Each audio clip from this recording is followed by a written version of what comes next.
ओम नमो भगवते वासुदेवाय। जय श्री कृष्ण। संसार में जीव की स्वाभाविक प्रवृत्ति भोगों की ओर रहती है, परंतु भगवत सन्निधि के लिए भोगों से वैराग्य होना ही चाहिए। संसार के सभी कार्यों को करते हुए भी कम से कम पक्ष में एक बार हम अपने संपूर्ण भोगों से विरक्त होकर स्वयं में स्थित हो सकें, ऐसा कोई कार्य हमें करना चाहिए। उन क्षणों में हम अपनी सात्विक प्रवृत्तियों से भगवत चिंतन में संलग्न हो जाएं। इसी के लिए एकादशी व्रत का विधान बनाया हुआ है। दोनों पक्षों की एकादशी में भोजन नहीं करना चाहिए। अपनी श्रद्धा और भक्ति के अनुसार जो संभव हो उसे करना चाहिए।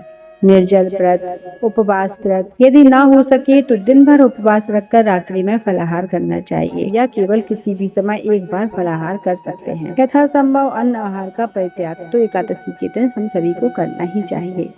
एकादशी देवी का प्रादुर्भाव मार्गशीर्ष मास के कृष्ण पक्ष में हुआ है। पुराणों में 26 एकादशियों की अलग अलग कथाएं आती हैं, जिन्हें पढ़ने पर स्वाभाविक रूप से एकादशी व्रत के प्रति श्रद्धा हमारी जागृत होती है। सभी 26 एकादशी व्रत की कथाएं पद्म पुराण के आधार पर ली गई हैं, जिनमें से आज हम सभी अजा एकादशी के व्रत की कथा को ध्यान पूर्वक सुनेंगे। अजा एकादशी भाद्रपद मास के कृष्ण पक्ष में आती है। एक समय राजा युधिष्ठिर ने भगवान श्री कृष्ण से पूछा कि हे जनार्दन, मैं आपसे जानना चाहता हूँ कि भाद्रपद मास के कृष्ण पक्ष में कौन सी एकादशी होती है। कृपया करके उसके बारे में बताइए, उसके महत्व को समझाइए और इस एकादशी के व्रत करने से हमको क्या फल प्राप्त होता है। भगवान श्री कृष्ण बोले, हे राजन, मैं तुम्हें एकादशी व्रत की महिमा और उसकी कथा के बारे में बताता हूँ, उसे ध्यान पूर्वक सुनो। भाद्रपद मास के कृष्ण पक्ष की एकादशी का नाम अजा है। वह सभी पापों का नाश करने वाली बताई गई है। जो भगवान ऋषिकेश का पूजन करके इसका व्रत करता है, उसके सारे पाप नष्ट हो जाते हैं। पूर्व काल में हरिश्चंद्र नाम के एक चक्रवर्ती राजा हुए, जो समस्त भूमंडल के स्वामी और सत्य प्रतिज्ञ थे।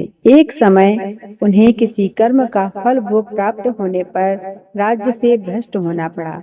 राजा ने अपनी पत्नी और पुत्र को बेच दिया, फिर अपने को भी बेच दिया। पुण्यात्मा होते हुए भी उन्हें चांडाल की दासता करनी पड़ी। इतने पर भी नृपश्रेष्ठ हरिश्चंद्र सत्य से विचलित नहीं हुए। इस प्रकार चांडाल की दासता करते उनके अनेक वर्ष व्यतीत हो गए। इससे राजा को बड़ी चिंता हुई। वे अत्यंत दुखी होकर सोचने लगे, क्या करूं, कहाँ जाऊं, कैसे मेरा उद्धार होगा। इस प्रकार चिंता करते करते वे शोक के समुद्र में डूब गए।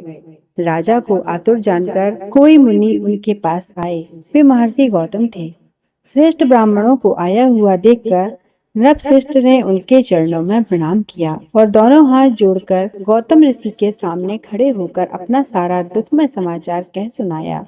राजा की बात को सुनकर गौतम ऋषि ने कहा कि हे राजन, भादों के महीने में कृष्ण पक्ष में अत्यंत कल्याणमयी अजा नाम की एकादशी आ रही है, जो पुण्य प्रदान करने वाली है। इसका व्रत करो, इससे तुम्हारे पाप का अंत हो जाएगा।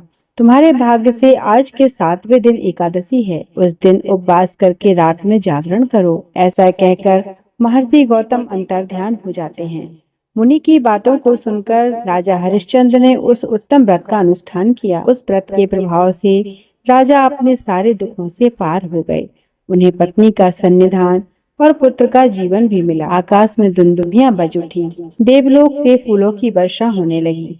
एकादशी के प्रभाव से राजा ने अकंटक राज्य प्राप्त कर लिया और अंत में वे पुरजन तथा परिजनों के साथ स्वर्गलोक को प्राप्त हो गए। राजा युधिष्ठिर, जो मनुष्य ऐसा व्रत करते हैं, वे अपने सभी पापों से मुक्त होकर स्वर्गलोक में चले जाते हैं। इस कथा को पढ़ने व सुनने से अश्वमेध यज्ञ का फल प्राप्त होता है और इस एकादशी के व्रत से मनुष्य समस्त पापों से छूट जाता है। इसलिए अजा एकादशी का व्रत अत्यंत ही महान व्रत है, जिसे प्रत्येक मनुष्य को करना चाहिए, क्योंकि मनुष्य जाने और अनजाने बहुत सारे ऐसे पाप करता है जिसे उसे स्वयं भी पता नहीं होता है। इसलिए उन पापों से छुटकारा आपको सिर्फ एकादशी का व्रत ही दे सकता है। इसलिए एकादशी का व्रत सर्वश्रेष्ठ व्रत है। इस व्रत की बहुत महिमा है। राजा युधिष्ठिर ने इस कथा को ध्यान पूर्वक सुना और भगवान श्री कृष्ण को प्रणाम करके इस कथा को सुनाने के लिए और एकादशी व्रत के महात्म को सुनाने के लिए